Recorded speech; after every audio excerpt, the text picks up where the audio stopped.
Jody Smith, president of the etiquette consulting business Mannersmith, shared her advice for keeping emails proper and professional.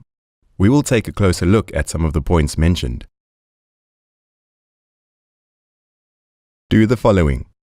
Keep calm and never click send on any email while you are angry or otherwise emotional. Proofread and check everything before you click send. You should look for spelling errors and make sure your sentences make sense. Emails are meant to be a form of quick communication.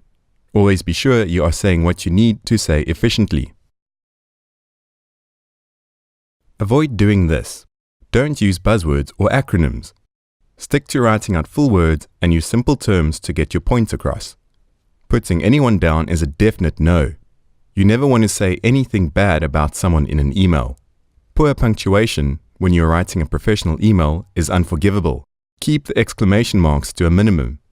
Keep your punctuation professional at all times.